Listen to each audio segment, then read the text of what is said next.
Hi guys, welcome back to my channel. I'm back again with another video titled Why Dictators and Strongmen Hate Europe. Wow, such an intriguing title. Well, I think I know why. I think it's because these dictators and strongmen are threatened by the European countries, and probably because the European countries are not easily controlled by these dictators and strongmen. But you guys, what do you guys think? Anyways, let's check out this video and see what it talks about. This video is from Military Rated channel. They just posted the video today and the title is so intriguing and I decided to check it out. So you guys, let's check out this video. But before then, if you know you haven't subscribed to my channel, go ahead, subscribe to the channel, hit the like button, share this video, and let's check it out. There's something about Europe that seems to irritate a lot of people, especially world leaders. Not just the usual suspects like Russia and China, but also voices in the US, parts of the global south, and even within Europe itself. It's not that they're all launching attacks or issuing threats, but there's a pattern of frustration, mockery, and rejection. Something about Europe just gets under other people's skin. In this video, we're not just talking about the European Union. When we say Europe, we mean the wider group of democratic countries that make up the European space. That includes the EU, but also countries like Norway, Switzerland, Iceland, and yes, the United Kingdom. Okay. Despite Brexit, the UK remains part of Europe both geographically and politically in many key areas. It's part of the same economic orbit, faces the same strategic threats, and shares the same democratic values. These countries form a region that is generally rich, peaceful, democratic, and strangely controversial to many Americans, Chinese, and Russians alike. Even though Europe doesn't try to dominate the world like in times past, a lot of countries treat it like a problem. In this episode, we'll try to unravel that paradox. Okay. Europe isn't a superpower in the traditional sense. It doesn't run the world's biggest army. The few nuclear weapons France and the UK have aren't offensive in nature. It doesn't go around toppling governments in wars of its own making. But it still has power, just a different kind. It sets rules, it builds systems, it sets an example. And that quiet, indirect power often makes other countries, including the US, uncomfortable.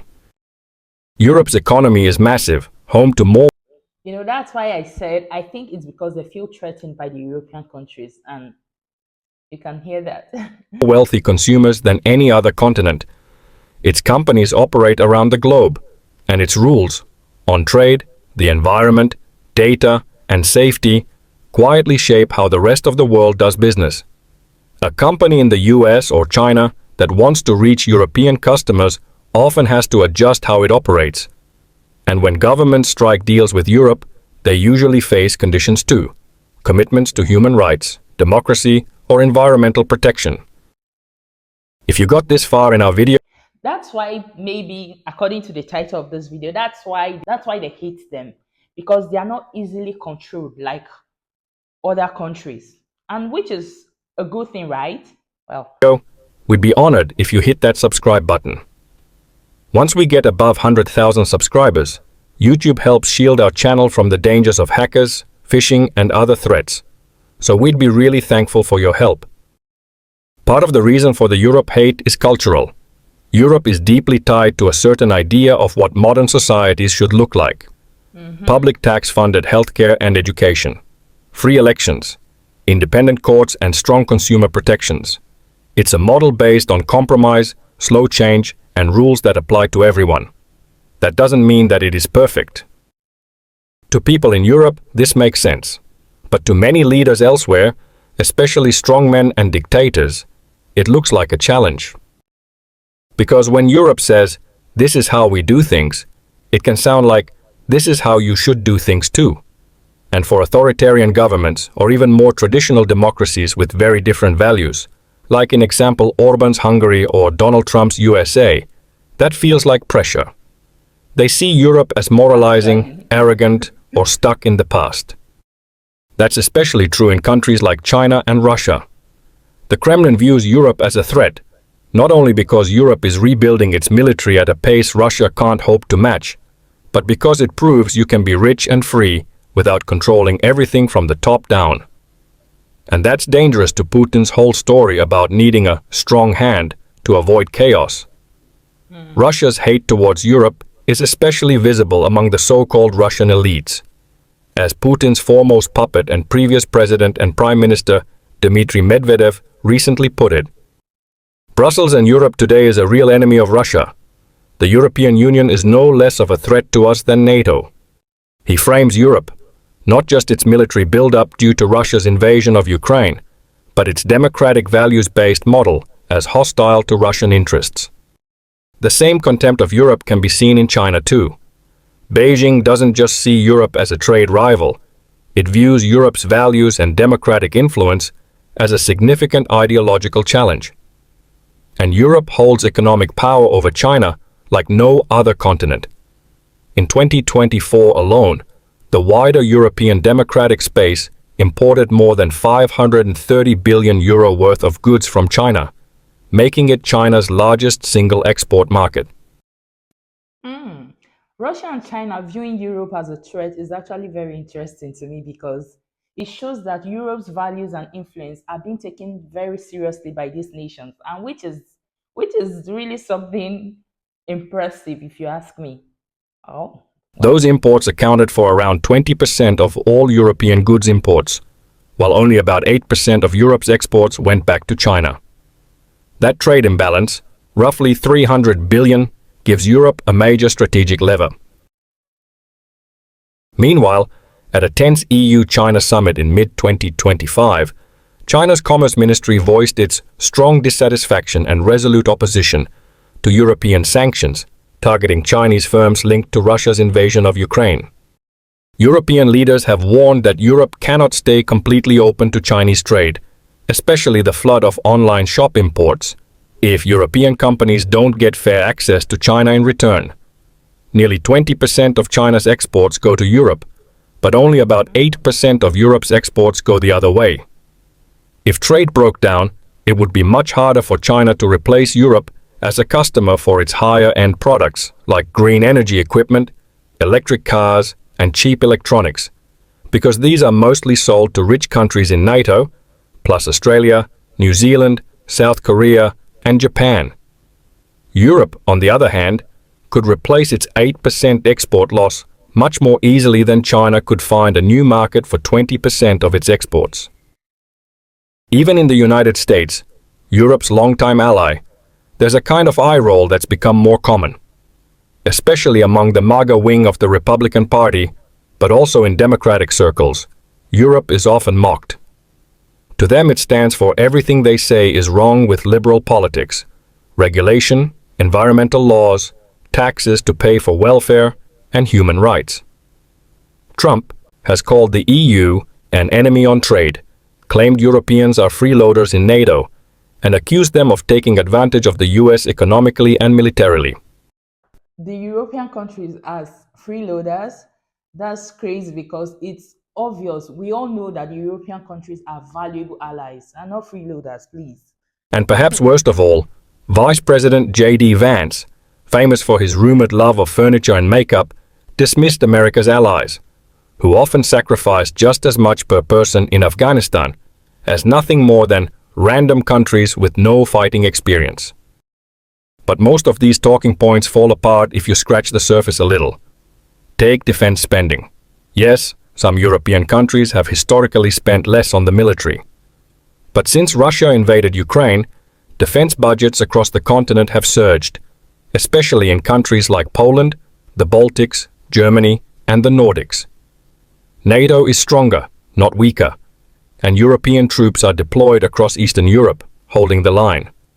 Not only that, but as we discussed in our video on what American wars cost Europe, it has showed up time and time again for America's foreign wars, and as a result carried the brunt of the cost from migration as the Middle East faced crises after crises as a result.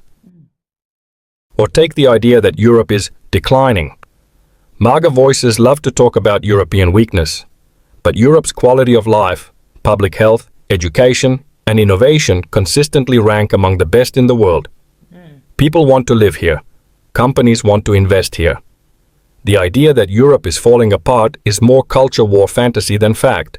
The growth in Europe has been near constant, except for some dips, since 1960. Take the World Happiness Report as another example. It measures GDP, quality of life, and overall happiness. The US now ranks behind 13 European countries, having dropped 8 spots since 2023. By that measure, it's the US, not Europe, that seems to be slipping compared to the rest of the Western world. Exactly. Nowhere is the gap between MAGA claims and reality more obvious than with Ukraine. Trump and his allies have repeatedly claimed that Europe hasn't done enough to support Ukraine, that the US is carrying the burden. But again, the numbers tell a very different story. According to multiple sources, Europe has actually delivered more total support to Ukraine than the US, especially when you count military aid, humanitarian help, housing for refugees, and long-term reconstruction funding. If you look at these statistics by GDP, the US doesn't even make the top 10. Poland and the Baltics have given huge shares of their defense stockpiles. Nordic countries are delivering advanced systems. And across Europe, millions of Ukrainian refugees have been given shelter, education, and healthcare, no questions asked, and often overlooked when the statistics of the aid is counted. Countries like Germany and Poland house over 2 million Ukrainian refugees alone, which dwarfs the 200 or so thousand housed in the US, and that is before you even consider the 2 million more seeking refuge in various other European countries, like the Czech Republic, which has the highest quantity of Ukrainian refugees per capita in the world. Beyond budgets, Europe also fields serious military strength, which is often downplayed. Combined, the countries of democratic Europe maintain around 1.7 million active duty troops, more than the 1.3 million currently active in the US. And across NATO, once you include Turkey and Canada, the NATO figure climbs past 2 million without the US. Wow, this video gets so real and so interesting. And Europe's soft power is so impressive. My God. While some argue that armored warfare as we know it is over, a combined doctrine still has a place for agile armored vehicles.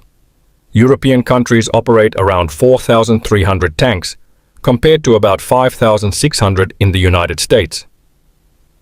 In the armored fighting vehicle department, Europe operates a far more modern fleet of APCs and IFVs than the United States, with a well-balanced mix across a wide range of models, from the Swedish CV90 to the German Puma and Boxer and the French VBCI and all the models in between. Together, these are estimated at about 6,000 of the roughly 12,000 in NATO's total arsenal. On the naval side, Europe operates a combined 1,500 plus warships, including several aircraft carriers, amphibious assault ships, submarines, and destroyers. While the US Navy is still unmatched in scale and global projection, Europe's fleets provide real regional power, especially in the North Atlantic, Mediterranean, and Baltic, and it is still by far the world's second largest navy. The numbers don't lie. Europe is no slouch. No matter what J.D. Vance or Pete Hegseth claim, it fields more active duty troops than the US, thousands of tanks, hundreds of warships, and rising defense budgets across the board. The US still dominates global power projection, but outside of France and the UK, who maintain overseas territories like the Space Launch Site in French Guyana and the Royal Air Force's base in the Falkland Islands, most European forces focus on defending the continent. And here's the kicker. Almost every European NATO member now meets or exceeds the older 2% GDP defense target, with several already outspending the US per capita. So when MAGA-aligned voices talk about Europe as a freeloading patchwork of weak allies, the facts tell a different story. Honestly, These democracies are investing in their own. you can't call the European countries freeloaders because they are valuable allies. Like, everyone wants to associate with them because their economic power and regulatory standards are really valuable and shaping the world. Own defense, seriously, structurally, and steadily, and as it stands, outmatch all other opponents on the world stage outside the US. As of today, I'm struggling with understanding how an over-leveraged US is going to get to the 5% goal set by Donald Trump, while the Baltics, Poland, and the Nordics seem likely to reach that goal much faster than the US without breaking the bank. Even though rhetoric from various other international leaders paints Europe as decadent, morally posturing, and a liberal hellscape, Europe still matters. Its market is huge. Whether in trade or diplomacy, countries often adapt to European regulations and standards, even as they mock them. That's why Europe creates tension. It exerts influence not by force, but by expectation, not by gunpowder, but by consistency. Exactly, soft power. I love that. That's not to say that Europe doesn't have its own share of problems. Among others, the fragile nature of open democracies, where Russia and China can fund disinformation campaigns, where the US Republican Party can try to influence elections via the CPAC, or where some countries are still not willing to up its defense spending even after a very collective push. But as Winston Churchill once said, no one pretends that democracy is perfect or all-wise. Indeed, it has been said that democracy is the worst form of government except all those other forms that have been tried from time to time. We hope you enjoyed this week's episode. I And as absolutely promised, the links to the other videos we mentioned are in the description and comments. Have a great weekend, everyone. I absolutely enjoyed the video. The video was so real.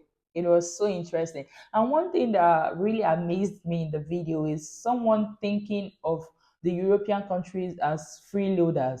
Guys, who wouldn't want the European countries as their ally? These guys are valuable allies because their economic power and regulatory standards really do shape the world. Like they are valuable allies. Everyone wants to associate with them. So calling them freeloaders is wild. It's funny. Oh my god, I enjoyed this video and I hope you did too. If you want to watch the video uninterrupted, the original video is on military rated channel. The link to the video is in my description. Do well, check it out. And if you haven't subscribed to my channel, please support your girl. That's one major way to support my channel. Subscribe to my channel, like this video and share with your friends, and turn on your notification bell so you get updates when I post new videos. Thank you guys for watching. I'll see you in my next. Bye guys.